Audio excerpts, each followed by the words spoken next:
অপুদের বাড়ি হইতে কিছু দূরে একটা খুব বড় অশ্বত্থ গাছ ছিল। কেবল তাহার মাথাটা উহাদের দালানের জানালা কি রোয়াক হইতে দেখা যায়। অপু মাঝে মাঝে সেদিকে চাহিয়া দেখিত। যতবার সে চাহিয়া দেখে ততবার তাহার যেন অনেক অনেক দূরের কোনো দেশের কথা মনে হয়। কোন দেশ এ তাহার ঠিক ধারণা হইল না। কোথায় যেন কোথাকার দেশ। মার মুখে ওইসব দেশের রাজপুত্রদের কথাই সে শোনে। অনেক দূরের কথায় তাহার শিশু মনে একটা বিস্ময় মাখানো আনন্দের ভাবের সৃষ্টি করিত। নীল রঙের আকাশটা অনেক দূর, ঘুড়িটা কুটির মাঠটা অনেক দূর। সে বুঝাইতে পারিত না, বলিতে পারিত না কাহাকেও, কিন্তু এসব কথায় তাহার মন যেন কোথায় উড়িয়া চলিয়া যাইত। এবং সর্বাপেক্ষা কৌতুকের বিষয় এই যে অনেক দূরের এই কল্পনা তাহার মনকে অত্যন্ত চাপিয়া তাহাকে যেন কোথায় লইয়া ফেলিয়াছে। ঠিক সেই সময়ের মায়ের জন্য তাহার মন কেমন করিয়া উঠিত। যেখানে সে যাইতেছে সেখানে তাহার মা নাই। অমনি মায়ের কাছে যাইবার জন্য মন আকুল হইয়া পড়িত। কতবার যে এরকম হইয়াছে, আকাশের গায়ে অনেক দূরে একটা চিল উড়িয়া যাইতেছে, ক্রমে ছোট্ট ছোট্ট ছোট্ট হইয়া নীলুদের তালগাছের উঁচু মাথাটা পিছনে ফেলিয়া দূর আকাশে ক্রমে মিলাইয়া যাইতেছে। চাহিয়া দেখিতে দেখিতে যেমন উড়ন্ত চিলটা দৃষ্টিপথের বাহির হইয়া যাইত, অমনি সে চোখ নামাইয়া লইয়া বাহির বাটি হইতে এক দৌড়ে রান্নাঘরের দাওয়ায় উঠিয়া গৃহকার্যত মাকে জড়াইয়া ধরিত। মা বলিত, দেখো দেখো ছেলের কাণ্ড দেখো, ছাড় ছাড়, দেখছিস শকরি হাত, ছাড়ো মানিক আমার, সোনা আমার, তোমার জন্য এই দেখো চিংড়ি মাছ ভাজছি। তুমি যে চিংড়ি মাছ ভালোবাসো, হ্যাঁ দুষ্টুমি করো না, ছাড়ো। আহারাতির পর দুপুরবেলা তাহার মা কখনো কখনো জানলার ধারে আঁচল পাতিয়া শুইয়া ছেঁড়া কাশিদাসী মহাভারতখানা সুর করিয়া পড়িত। বাড়ির ধারে নারিকেল গাছটাতে শঙ্খচিল ডাকিত। অপু নিকটে বসিয়া হাতের লেখা ক খ লিখিতে লিখিতে এক মনে মায়ের মুখের মহাভারত পড়া শুনিত। দুর্গাকে তাহার মা বলিত, একটা পান সেজে দে তো দুর্গা। অপু বলিত, মা সেই ঘুঁটে কুড়ানোর গল্পটা। তাহার মা বলে, ঘুঁটে কুড়ানোর কোন গল্প বলতো? ও সেই হরিহরের, সে তো অন্নদা মঙ্গলে আছে, এতে তো নেই। পরে পান মুখে দিয়ে সুর করিয়া পড়িতে থাকিত। রাজা বলে, শোন শোন মুনির নন্দন, কহিব অপূর্ব কথা না যায় বর্ণন। সোমদত্ত নামে রাজা সিন্ধু দেশে ঘর, দেব দিজে হিংসা সদা অতি। অপু অমনি মায়ের মুখের কাছে হাতখানি পাতিয়া বলিত, আমায় একটু পান। মা চিবানো পান নিজের মুখ হইতে ছেলের প্রসারিত হাতের উপর রাখিয়া বলিত, এহ বড্ড তেতো, এই ক্ষয়েরগুলোর দোষ। রোজ হাটে বারণ করি, ও ক্ষয়ের যেন আনে না, তবু। জানালার বাহিরে বাঁশ বনের দুপুরের রৌদ্র মাখানো শেওড়া ঘেঁটু বনের দিকে চাহিয়া চাহিয়া মহাভারতের, বিশেষত কুরুক্ষেত্রের যুদ্ধের কথা শুনিতে শুনিতে সে তন্ময় হইয়া যায়। মহাভারতের সমস্ত চরিত্রের মধ্যে কর্ণের চরিত্র বড় ভালো লাগে তাহার কাছে। ইহার কারণ কর্ণের উপর তাহার কেমন একটা মমতা হয়। রথের চাকা মাটিতে পুঁতিয়া গিয়াছে, দুই হাতে প্রাণপণে সেই চাকা মাটি হইতে টানিয়া তুলিবার চেষ্টা করিতেছেন। সে নিরস্ত্র অসহায় বিপন্ন কর্ণের অনুরোধে মিনতি উপেক্ষা করিয়া অর্জুন তীর ছুঁড়িয়া তাহাকে মারিয়া ফেলিলেন। মায়ের মুখে এই অংশ শুনিতে শুনিতে দুঃখে অপুর শিশুর হৃদয় পূর্ণ হইয়া উঠিত। চোখের জল বাগ মানিত না। চোখ ছাপাইয়া তাহার নরম তুলতুলে গাল বাহিয়া গড়াইয়া পড়িত। সঙ্গে সঙ্গে মানুষের দুঃখে চোখে জল পড়ার যে আনন্দ, তাহা তাহার মনোরাজ্যে নব অনুভূতির সজীবত্ব লইয়া পরিচিত হইতে লাগিল। জীবন পথের যে দিক মানুষের চোখের জলে দীনতায়, মৃত্যুতে আশাহত, ব্যর্থতায়, বেদনায় করুণ, পুরনো বইখানার ছেঁড়া পাতার ভরপুর গন্ধে, মায়ের মুখের মিষ্ট সুরে, রৌদ্র ভরা দুপুরের মায়া অঙ্গুলির নির্দেশে তাহার শিশু দৃষ্টি অস্পষ্টভাবে সে পথের সন্ধান পাইত। বেলা পড়িলে মা গৃহকার্যে উঠিয়া গেলে সে বাহিরে আসিয়া রোয়াকে দাঁড়াইয়া দূরের সেই অশ্বত্থ গাছটার দিকে এক এক দিন চাহিয়া দেখে।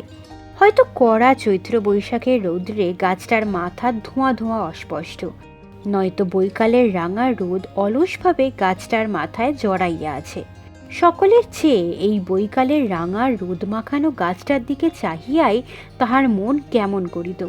কর্ণ যেন ওই অশ্বত্থ গাছটার ওপারে আকাশের তলে অনেক দূরে কোথায় এখনো মাটি হইতে রথের চাকা দুই হাতে প্রাণপণে টানিয়া তুলিতেছে। রোজই তোলে, রোজই তোলে। মহাবীর, কিন্তু চিরদিনের কৃপার পাত্র কর্ণ। বিজয়ী বীর অর্জুন নহে, যে রাজ্য পাইল, মান পাইল, রথের উপর হইতে বাণ ছুঁড়িয়া বিপন্ন শত্রুকে নাশ করিল। বিজয়ী কর্ণ, যে মানুষের চিরকালের চোখের জলে জাগিয়া রহিল, মানুষের বেদনায় অনুভূতিতে সহচর হইয়া বিরাজ করিল, সে। এক একদিন মহাভারতের যুদ্ধের কাহিনী শুনিতে শুনিতে তাহার মনে হয় যুদ্ধ জিনিসটা মহাভারতে বড় কম লেখা আছে। ইহার অভাব পূর্ণ করিবার জন্য এবং আশ মেটাইয়া যুদ্ধ জিনিসটা উপভোগ করিবার জন্য সে এক উপায় বাহির করিয়াছে। একটা বাখারি কিংবা হালকা কোনো গাছের ডালকে অস্ত্রস্বরূপ হাতে লইয়া সে বাড়ির পিছনে বাঁশ বাগানের পথে অথবা বাহিরের উঠানে ঘুরিয়া বেড়ায় ও আপন মনে বলে। তারপর দ্রোণ তো একেবারে 10 বাণ ছড়িলেন, অর্জুন করলেন কি, একেবারে 200টা বাণ দিলেন মেরে। তারপর ওহ, সে কি যুদ্ধ! বাণের চোটে চারিদিক অন্ধকার হইয়া গেল। এখানে সে মনে মনে যতগুলি বাণ হইলে তাহার আশা মিটে তাহার কল্পনা করে, যদিও তাহার কল্পনার ধারা মার মুখে কাশিদাসী মহাভারতে বর্ণিত যুদ্ধের প্রণালী সম্বন্ধে যাহা শোনা আছে তাহা অতিক্রম করে না। তারপর তো অর্জুন করলেন কি, ঢাল আর তরোয়াল নিয়ে রথ থেকে লাফিয়ে পড়লেন। পরে এই যুদ্ধ। দুর্যোধন এলেন, ভীম এলেন, বাণে বাণে আকাশ অন্ধকার করে ফেলেছে, আর কিছু দেখা গেল না। মহাভারতের রথীগণ মাত্র ৮৮ দিবস যুদ্ধ করিয়া নাম কিনিয়া গিয়াছেন, কিন্তু রক্তমাংসের দেহে জীবন্ত থাকিলে তাহারা বুঝিতে পারিতেন যশলাভের পথ ক্রমশই কিরূপ দুর্গম হইয়া পড়িতেছে। বালকের আকাঙ্ক্ষা নিবৃত্তি করিতে তাহারা মাসের পর মাস সমানভাবে অস্ত্র চালনা করিতে পারিতেন কি? গ্রীষ্মকালের দিনটা বৈশাখের মাঝামাঝি। নীলমণি রায়ের ভিটার দিকে জঙ্গলের ধারে সেদিন দুপুরের কিছু পূর্বে দ্রোণগুরু বড় বিপদে পড়িয়াছিলেন।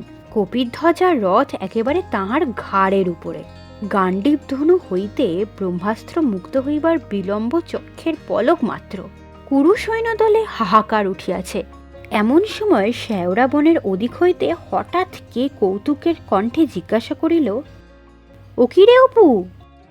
অপু চমকিয়া উঠিয়া আকর্ণ টানা জ্যাকে হঠাৎ ছাড়িয়া দিয়া চাহিয়া দেখিল তাহার দিদি জঙ্গলের মধ্যে দাঁড়াইয়া তাহার দিকে চাহিয়া খিলখিল করিয়া হাসিতেছে। অপু চাহিতেই বলিল, হ্যাঁ রে পাগল, আপন মনে কি বকছিস বিড়বিড় করে, আর হাত পা নাড়ছিস? পরে সে ছুটিয়া আসিয়া সস্নেহে ভাইয়ের কচি গালে চুমু খাইয়া বলিল, পাগল কোথাকার একটা পাগল, কি বকছিলি রে আপন মনে? অপু লজ্জিত মুখে বারবার বলিতে লাগিল, যা বকছিলাম বুঝি, আচ্ছা যা। অবশেষে দুর্গা হাসি থামাইয়া বলিল, আয় আমার সঙ্গে। পরে সে অপুর হাত ধরিয়া বনের মধ্যে লইয়া চলিল। খানিক দূর গিয়া হাসি মুখে আঙুল দিয়া দেখাইয়া বলিল, দেখেছিস কত নোনা পেকেছে, এখন কি করে পারা যায় বল দেখি? অপু বলিল, অনেক রে দিদি, একটা কঞ্চি দিয়ে পারা যায় না? দুর্গা বলিল, তুই এক কাজ কর, ছুটে গিয়ে বাড়ির মধ্যে থেকে আঁকুশিটা নিয়ে আয় দেখি, আঁকুশি দিয়ে টান দিলে পড়ে যাবে, দেখিস এখন। অপু বলিল, তুই এখানে দাঁড়া দিদি, আমি আনছি। অপু আঁকুশি আনিলে দুজনে মিলিয়া বহু চেষ্টা করিয়াও ৪-৫টার বেশি ফল পারিতে পারিল না। খুব উঁচু গাছ, সর্বোচ্চ ডালে যে ফল আছে তাহা দুর্গা আঁকুশি দিয়াও নাগাল পাইল না। পরে সে বলিল, চল আজ এগুলো নিয়ে যাই, নাইবার বেলায় মাকে সঙ্গে আনবো, মার হাতে ঠিক নাগাল আসবে। দে নোনাগুলো আমার কাছে, তুই আকুশিটা নে, নোলক পড়বি। একটা নিচু ঝোপের মাথায় ওরকলমি লতায় সাদা সাদা ফুলের কুঁড়ি দুর্গা হাতের ফলগুলো নামাইয়া নিকটের ফুলের কুঁড়ি ছিঁড়িতে লাগিল। বলিল, এদিকে সরে আয়, নোলক পরিয়ে দি। তাহার দিদি ওরকলমি ফুলের নোলক পরিতে ভালোবাসে। বন জঙ্গল সন্ধান করিয়া সে প্রায় খুঁজিয়া আনিয়া নিজে পড়ে ও ইতিপূর্বে কয়েকবার অপুকেও পড়াইয়াছে। অপু কিন্তু মনে মনে নোলক পড়া পছন্দ করে না। তাহার ইচ্ছা হইল বলে, নোলক তাহার দরকার নাই। তবে দিদির ভয়ে সে কিছুই বলিল না। দিদিকে চটাইবার ইচ্ছা তাহার আদৌ নাই, কারণ দিদি বন জঙ্গল ঘুরিয়া কুলটা, জামটা, নোনাটা, আমড়াটা সংগ্রহ করিয়া তাহাকে লুকাইয়া খাওয়ায়। এমন সব জিনিস জুটাইয়া আনে যাহা হয়তো কুপথ্য হিসাবে উহাদের খাইতে নিষেধ আছে। কাজেই অন্যায় হইলেও দিদির কথা না শোনা তাহার সাহসে কুলায় না। একটা কুঁড়ি ভাঙিয়া সাদা জলের মতো যে আঠা বাহির হইল, তাহার সাহায্যে দুর্গা অপুর নাকে কুঁড়িটি আটিয়া দিল। পরে নিজেও একটা পড়িল। তারপর ভাইয়ের চিবুকে হাত দিয়া নিজের দিকে ভালো করিয়া ফিরাইয়া বলিল, দেখি কেমন দেখাচ্ছে? বা, বেশ হয়েছে, চল মাকে দেখাই গে। অপু লজ্জিত মুখে বলিল, না দিদি। চল না, খুলে ফেলিস নে যেন, বেশ হয়েছে। বাড়ি আসিয়া দুর্গা নোনা ফলগুলি রান্নাঘরের দাওয়ায় নামাইয়া রাখিল। সর্বজয়া রাঁধিতেছিল দেখিয়া খুব খুশি হইয়া বলিল, কোথায় পেলি রে? দুর্গা বলিল, ওই লিচু জঙ্গলে। অনেক আছে, কাল গিয়ে তুমি পারবে মা, এমন পাকা, একেবারে সিঁদুরের মতো রাঙা। সে আড়াল ছাড়িয়া দাঁড়াইয়া বলিল, দেখো মা। অপু নোলক পড়িয়া দিদির পিছনে দাঁড়াইয়া আছে। সর্বজয়া হাসিয়া বলিল, হুমা, ও আবার কে রে? কে চিনতে তো পারছি না। অপু লজ্জায় তাড়াতাড়ি নাকের ডগা হইতে ফুলের কুঁড়ি খুলিয়া ফেলিল। বলিল, ওই দিদি পরিয়ে দিয়েছে। দুর্গা হঠাৎ বলিয়া উঠিল, চল রে অপু, ওই কোথায় ডুগডুগি বাজছে, চল, বাঁদর খেলাতে এসেছে ঠিক, শিগগির আয়। আগে আগে দুর্গা ও তাহার পিছনে পিছনে অপু ছুটিয়া বাটির বাহির হইয়া গেল। সম্মুখের পথ বাহিয়া বাঁদর নয়, ওপাড়ার চিনিবাস ময়রা মাথায় করিয়া খাবার ফেরি করিতে বাহির হইয়াছে। ওপাড়ায় তাহার দোকান, তাছাড়া সে আবার গুড়ের ও ধানের ব্যবসাও করে, কিন্তু পুঁজি কম হওয়ায় কিছুতেই সুবিধা করিতে পারে না। অল্প দিনেই ফেল মারিয়া বসে। তখন হয়তো মাথায় করিয়া হাটে হাটে আলু, পটল, কখনো পান বিক্রয় করিয়া বেড়ায়। শেষে তাতেও যখন সুবিধা হয় না, তখন হয়তো সে ঝুলি ঘাড়ে করিয়া জাত ব্যবসা আরম্ভ করে। পরে হঠাৎ একদিন দেখা যায় যে আবার পাথুরে চুন মাথায় করিয়া বিক্রয় করিয়া বেড়াইতেছে। লোকে বলে, একমাত্র মাছ ছাড়া এমন কোনো জিনিস নাই যাহা তাহাকে বিক্রয় করিতে দেখা যায় না। কাল দশহরা, লোকে আজ হইতেই মুরকি সন্দেশ কিনিয়া রাখিবে। চিনিবাস হরিহর রায়ের দুয়ার দিয়া গেলেও এ বাড়ি ঢুকিল না, কারণ সে জানে এ বাড়ির লোক কখনো কিছু কেনে না। তবুও দুর্গা অপুকে দরজায় দাঁড়াইয়া থাকিতে দেখিয়া জিজ্ঞাসা করিল, চাই নাকি? অপু দিদির মুখের দিকে চাহিল। দুর্গা চিনিবাসের দিকে ঘাড় নাড়িয়া বলিল, না। চিনিবাস ভুবন মুখুজ্জের বাড়ি গিয়া মাথার চাঙারি নামাইতেই বাড়ির ছেলে মেয়েরা কলরব করিতে করিতে তাহাকে ঘিরিয়া দাঁড়াইল। ভুবন মুখুজ্জে অবস্থাপন্ন লোক, বাড়িতে ৫-৬টা গোলা আছে। এ গ্রামে অন্নদা রায়ের নিচেই জমিজমা ও সম্পত্তি বিষয়ে তাহার নাম করা যাইতে পারে। ভুবন মুখুজ্জের স্ত্রী বহুদিন মারা গিয়াছেন। বর্তমানে তাহার সেজ ভাইয়ের বিধবা স্ত্রী এ সংসারের কর্ত্রী। সেজ বউয়ের বয়স ৪০-এর ওপর হইবে। অত্যন্ত কড়া মেজাজের মানুষ বলিয়া তাহার খ্যাতি আছে। সেজ বউ একখানা মাজা পিতলের সরাই করিয়া চিনিবাসের নিকট হইতে মুরকি, সন্দেশ, বাতাসা দশহরা পুজোর জন্য লইলেন। ভুবন মুখুজ্জের ছেলে মেয়ে ও তাহার নিজের ছেলে সুনীল সেইখানেই দাঁড়াইয়াছিল। তাহাদের জন্য খাবার কিনিলেন। পরে অপুকে সঙ্গে লইয়া দুর্গা চিনিবাসের পিছন পিছন ঢুকিয়া উঠানে আসিয়া দাঁড়াইয়া আছে দেখিয়া সেজ বউ নিজের ছেলে সুনীলের কাঁধে হাত দিয়া একটু ঠেলিয়া দিয়া বলিলেন, যাও না, রোয়াকে উঠে গিয়ে খাও না, এখানে ঠাকুরের জিনিস মুখ থেকে ফেলে এটো করে বসবে। চিনিবাস চাঙারি মাথায় তুলিয়া পুনরায় অন্য বাড়ি চলিল। দুর্গা বলিল, আয় অপু, চল দেখি গে টুনুদের বাড়ি।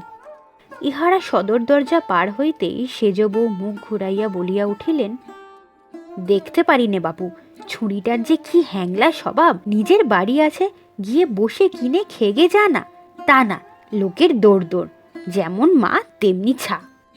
ইহাদের বাটির বাহির হইয়া দুর্গা ভাইকে আশ্বাস দিবার সুরে বলিল, চিনিবাসের ভারী তো খাবার, বাবার কাছ থেকে দেখিস, রথের সময় 4টে পয়সা নেব, তুই দুটো আমি দুটো, তুই আর আমি মুরগি কিনে খাবো।